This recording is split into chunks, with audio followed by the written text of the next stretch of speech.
Salut les barbus, je suis Urial de Barbu in Game, votre chaîne de présentation de règles, tuto décor et tuto peinture. Aujourd'hui, on va voir l'univers de Dystopian Age, qui est commun pour les jeux Warcradle, Dystopian War, Wild West Exodus et bientôt Lost Exodus et Armored Clash. Avant tout, il faut dire que l'univers de Dystopian Age est un univers qui est proche du nôtre, mais où quelque chose, ou plusieurs dans notre cas, est venu changer le déroulement des événements.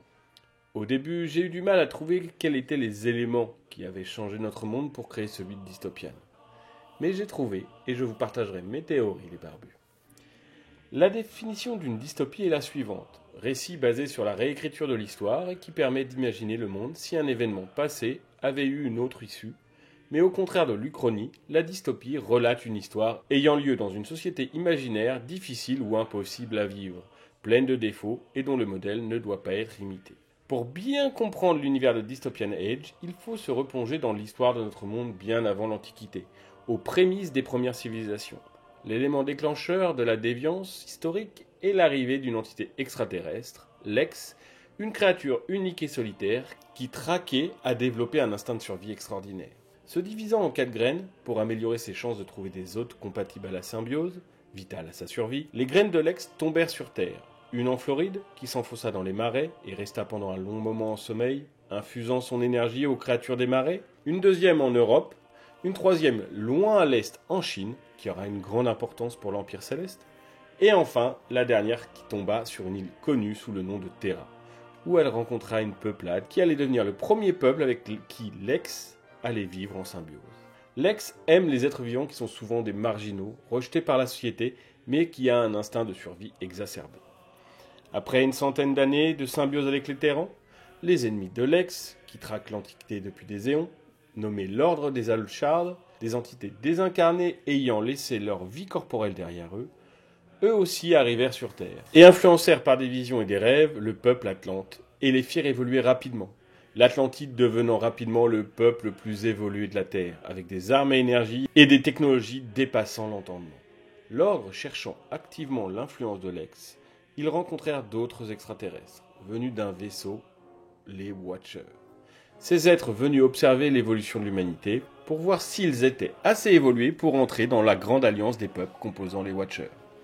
Ils découvrirent une entité qui venait de changer l'évolution naturelle des humains et décidèrent d'éradiquer ces menaces pour l'évolution de l'humanité, et vitrifia Terran et l'Atlantide.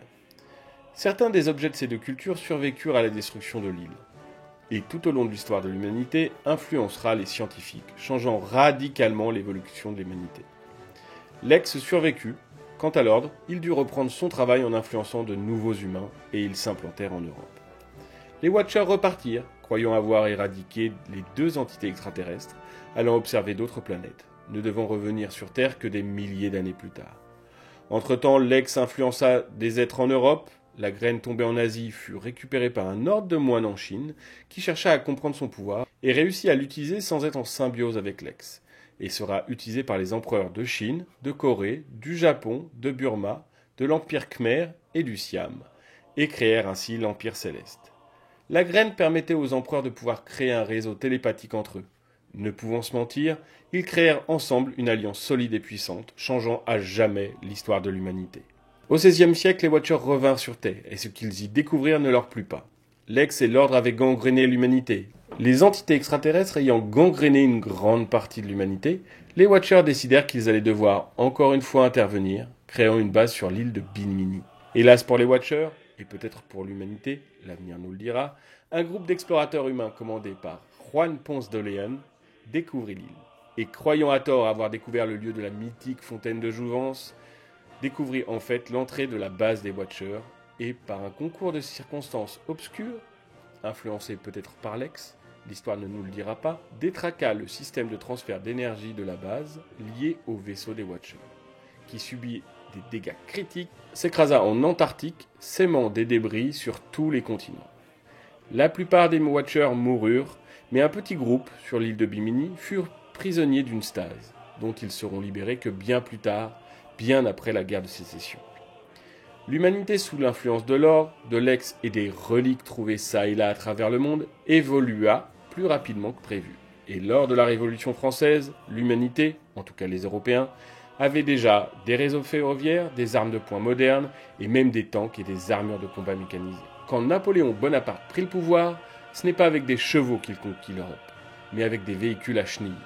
Tout se passa comme dans notre histoire, jusqu'au jour du couronnement. Là, l'empereur fut assassiné, sûrement dû à l'un des camps extraterrestres, soit l'ex croyant, à tort ou à raison, que Napoléon était un agent de l'ordre, soit l'ordre croyant que l'ex était derrière l'empereur des Français. La France fut donc divisée en 3 camps, qui entra en guerre civile entre les républicains, les royalistes et les bonapartistes. La Prusse en profita pour se réorganiser de fond en comble, autour d'un nouveau dirigeant, Heinrich Otto, qui devint en prime l'empereur du Saint-Empire germanique et n'eut donc pas besoin de créer la Confédération germanique. Réorganisant aussi bien l'armée que le système de gestion de l'Empire, en quelques années, l'empereur Otto fit entrer la Prusse et tous les États germaniques dans la modernité avec plus de 50 ans d'avance. En profitant de la faiblesse de ses voisins, il étendit rapidement l'Empire, renommé l'Imperium, en annexant la Scandinavie, poussant ses frontières à l'ouest aux dépens de la France, au sud envahit l'Italie et se frotta même à l'ogre russe, mais avec un peu moins de réussite. La situation s'aggrava en Europe et en 1815, la couronne d'Angleterre dut intervenir pour stabiliser la situation. Elle déclara la guerre et envoya son meilleur général Wellington en Belgique pour stopper l'avancée russe en France, prenant les armées prusses à revers à la bataille de Waterloo, sonnant le glas des ambitions hégémoniques de la Prusse. Rapidement, avec autant de front, la Prusse dut faire la paix avec ses voisins. Ne gardant que ses conquêtes en Germanie au profit de la France, toujours en proie à la guerre civile, celle-ci se termina par la victoire des Républicains, quand le camp bonapartiste fut trahi par leur leader Joseph, qui préféra sécuriser la couronne d'Espagne plutôt qu'une hypothétique couronne française qui paraissait de plus en plus impossible à prendre. L'Italie, quant à elle, dut s'allier entre petits États, en une ligue pour se défendre contre la Prusse, créant ainsi un pouvoir fort que l'Italie n'avait pas connu depuis longtemps, changeant là aussi le destin de cette nation qui ne connut jamais Garibaldi. Il partit, lui, pour l'Amérique du Sud et aida à l'émancipation du peuple sud-américain. L'Empire ottoman, n'ayant aucun ennemi en Afrique du Nord, put annexer les nations émergentes et s'asseoir son pouvoir sur la Méditerranée. Le monde était déjà bien éloigné du nôtre, mais cela n'allait pas s'arrêter là.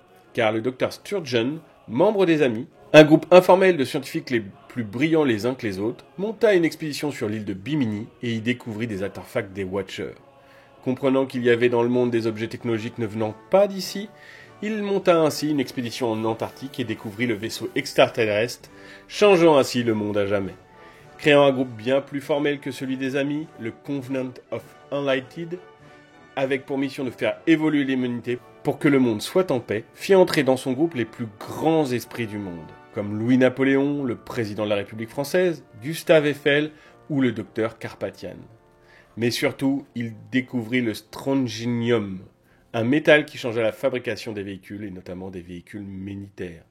Plus résistant que le meilleur des aciers et bien plus léger, le strongynium permet de créer des monstres immenses comme jamais l'humanité n'en avait connu.